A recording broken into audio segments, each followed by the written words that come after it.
नमस्कार प्यारे विद्यार्थियों। आज हम पढ़ने जा रहे हैं कक्षा 12वीं की कविता कैमरे में बंद अपाहिज।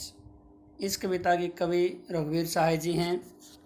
इस कविता में कवि ने शारीरिक रूप से कमज़ोर व्यक्ति से टेलीविज़न कैमरे के सामने कार्यक्रम को सफल बनाने के लिए किस प्रकार के सवाल पूछे जाते हैं या पूछते हैं उसके बारे में बताया है। और दूरदर्शन पर जो एक अपाहिज व्यक्ति या दुखी व्यक्ति उनसे अलग अलग तरह के असंवेदनशील जो प्रश्न पूछते हैं उनके माध्यम से दूरदर्शन वालों पर कवि ने व्यंग्य किया है। तो इस कविता में कवि कहते हैं, हम दूरदर्शन पर बोलेंगे हम समर्थ शक्तिवान। कवि का कथन है कि हम टेलीविज़न पर अपने आप को समर्थ शक्तिवान बताएंगे। अपने कार्यक्रम को सफल बनाने के लिए हम एक दुर्बल को लाएंगे एक बंद कमरे में, कि अपने जो कार्यक्रम है उसको सफल बनाने के लिए एक शारीरिक कमज़ोर व्यक्ति को कैमरे के सामने लेकर के आएंगे और उसे बंद कमरे में बिठा करके उसे संवेदनहीन प्रश्न पूछेंगे और उससे पूछेंगे तो क्या आप अपाहिज हैं? तो आप अपाहिज क्यों हैं? तो ऐसे एक प्रश्न पूछते हैं कि आप अपाहिज हैं, और यदि हैं तो क्यों हैं? आपका अपाहिजपन तो दुख देता है। और उससे आगे ये प्रश्न पूछते हैं कि जो आपका अपाहिजपना है, आपका जो ये जीवन का दुख है, ये आपको दुख तो देता ही है और देता भी है। तो ऐसे प्रश्न उससे पूछे जाएंगे और फिर कैमरा दिखाओ इसे बड़ा बड़ा। फिर कैमरे के सामने उसको बड़ा करके दिखाते हैं ताकि दर्शकों को आकर्षित किया जा सके। और आगे उससे प्रश्न पूछते हैं, हाँ तो बताइए आपका दुख क्या है, जल्दी बताइए, वह दुख बताइए, वह बता नहीं पाएगा।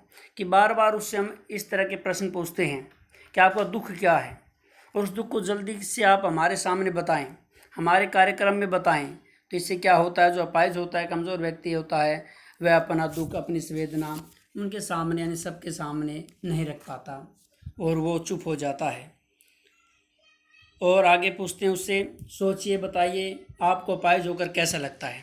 आगे फिर शारीरिक रूप से कमज़ोर व्यक्ति से पूछेंगे कि ज़रा सोच करके बताइए कि आपको अपाहिज होकर कैसा लगता है। हम जानते हैं कि प्रश्न बिल्कुल असहज कर देता है किसी व्यक्ति को जब हम उससे ऐसा प्रश्न पूछते हैं, लेकिन जो कार्यक्रम प्रसारित करते हैं वे ऐसे ही असंवेदनहीन प्रश्न पूछते रहते हैं। आगे फिर पूछते हैं कैसा, यानी कैसा लगता है। हम खुद इशारे से बताएंगे क्या ऐसा। कवि कहता है कि हम उससे फिर प्रश्न पूछेंगे उसको कैसा लगता है, फिर अपने इशारों से बताएंगे कि उसको ऐसा लगता है या ऐसा लगता है, यानी उसके दुख को नए नए तरीके से कार्यक्रम में प्रस्तुत करेंगे ताकि दर्शकों को आकर्षित किया जा सके। फिर सोचिए बताइए, थोड़ी कोशिश करिए, यह अवसर खो देंगे। कि आगे फिर वो दूरदर्शन वाले कहते हैं कि उसकी भावना को तो समझते नहीं और बार बार उस पर दबाव डालते हैं कि आप थोड़ी कोशिश कीजिए, या आपको अवसर मिला है, इस अवसर को आप खो देंगे और इस अवसर पे आप अपना दुख सबके सामने प्रस्तुत कीजिए। और दर्शक गणों का मनोरंजन करने के लिए वो ऐसे प्रश्न पूछते हैं। आप जानते हैं कि कार्यक्रम को रोचक बनाने के वास्ते, कि हम सभी लोग जानते हैं कि दूरदर्शन वाले जो होते हैं वो अपने कार्यक्रम को मनोरंजन पूर्वक बनाने के लिए अपाहिज से तरह तरह के प्रश्न पूछते हैं ताकि जो दर्शकगण हैं उनके कार्यक्रम की तरफ आकर्षित हो सके। और अपने कार्यक्रम रोचक बनाने के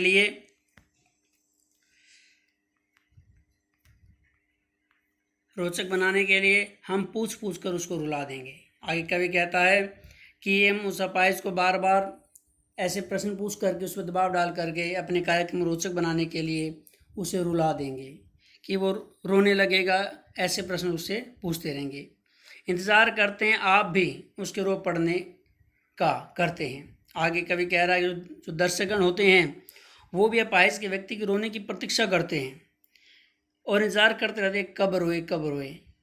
यह प्रश्न पूछा नहीं जाएगा और आपसे यह प्रश्न पूछना जाएगा उसके रो पड़ने का इंतज़ार क्यों करते हैं, क्योंकि दर्शक से कोई प्रश्न दूरदर्शन पे नहीं पूछा जाता और केवल अपाहिज से प्रश्न पूछे जाते हैं और उसको रुला देते हैं ताकि उनका कार्यक्रम रोचक बन सके। आगे फिर हम पर्दे पर दिखलाएंगे फूली हुई आंखों की एक बड़ी तस्वीर, बहुत बड़ी तस्वीर। कभी आगे कहता है कि हम टेलीविज़न कैमरे के सामने अनेक प्रकार से प्रश्न पूछ करके शारीरिक रूप से कमज़ोर व्यक्ति को रुला देंगे और उसके बाद दूरदर्शन के बड़े पर्दे पर रोते हुए अपाहिज व्यक्ति की आंसुओं से भरी हुई आंखें, बहुत बड़ी बड़ी आंखों की तस्वीरें दर्शकों के सामने प्रस्तुत करेंगे। फूली हुई आंखों का यहाँ अर्थ है आंसू से भरी आंखें। भी वो रो तो पाएगा नहीं, तो रोने को मजबूर हो जाएगा। उसे इस प्रकार प्रश्न पूछते हैं तो न तो रोता है, बस भीतर ही भीतर उसकी कसमटाहट होती है, उसकी आंखों में आंसू भर आते हैं। ऐसी तस्वीर दर्शकों के सामने प्रस्तुत की जाती है। और उस समय और उसके होठों पर एक कसमसाहट भी। आशा है आप उसे उसके पंक्ता की पीड़ा मानेंगे। कवि कहता है कि वो जब रोने लगता है तो उसकी आंखों में भी बेचैनी भर जाती है, उसके होठ भी दुख के कारण कुछ कह नहीं पाते। और कैमरे वाले अपने कार्यक्रम को सफल बनाने के लिए बार बार अपाहिज व्यक्ति को रुलाकर दर्शकों के सामने दिखाते हैं, उसकी बड़ी बड़ी आंखें, रोती हुई आंखें और उसकी होठों की बेचैनी। आशा है कि आप उसकी अपंगता पीड़ा मानेंगे। कि दूरदर्शन वाले क्या करते हैं, दर्शकों से उम्मीद करते हैं कि वो भी उसकी अपंगता को, अपाहिज पने की पीड़ा को समझेंगे। आगे फिर कहते हैं एक और कोशिश, दर्शक धीरज रखिए, देखिए हम दोनों को एक संग लाने हैं। आगे भी कहता है कि हम जो दूरदर्शन वाले हैं वो दर्शकों को कहेंगे कि वो धीरज रखिए, हमारे कार्यक्रम से जुड़े रहिए, ताकि लोग जो हम उसकी अपाहिज की जो पीड़ा उसको समझ पाएंगे और बार बार उससे प्रयास करने की कोशिश करेंगे कि वो रोता रहे और उसका जो दुख है वो लोगों के सामने प्रकट होता रहे। लेकिन असली क्या होता है, कार्यक्रम वालों का उद्देश्य एक होता है कि उनको वो जो अपाहिज व्यक्ति है और दर्शक है दोनों को एक साथ रुलाना चाहते हैं, ताकि लोग उनके कार्यक्रम से जुड़े रहें। और अंत में आप और वह कैमरा बस करो नहीं हुआ।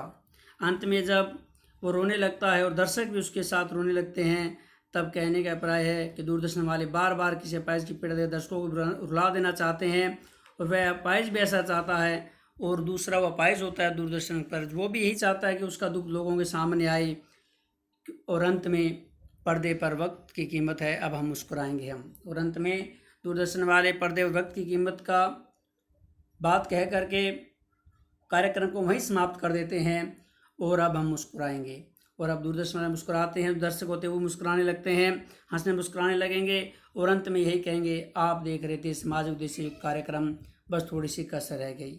और अंत में दूरदर्शन पर यह बताया जाता है कि आप दर्शकगण समाजी भावना से उद्देश्य से परिपूर्ण कार्यक्रम देख रहे थे, लेकिन किन्हीं कारणों से इसमें थोड़ी बहुत कमी रह गई है जिसे हम पूरा नहीं दिखा पाएंगे।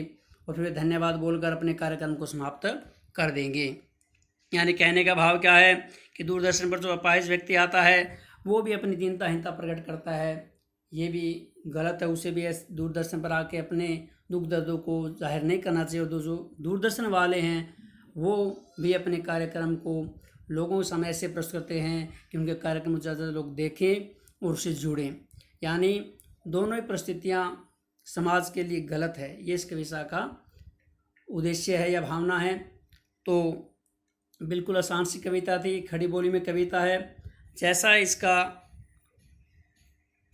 इसमें भाषा है त्यों का त्यों इसका सलार्थ बनता है, थोड़ा समझना। इसका मुख्य उद्देश्य यही है कि हमें ऐसे कार्यक्रमों में भाग नहीं लेना चाहिए जहां पर किसी अपाहिज के दुख को या किसी गरीब के दुख को प्रकट किया जाए।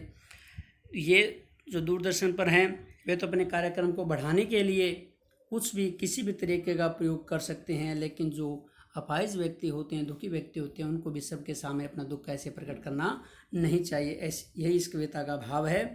तो मैं आशा करता हूँ आपको समझ में आया होगा। इस वीडियो में इतना ही। धन्यवाद।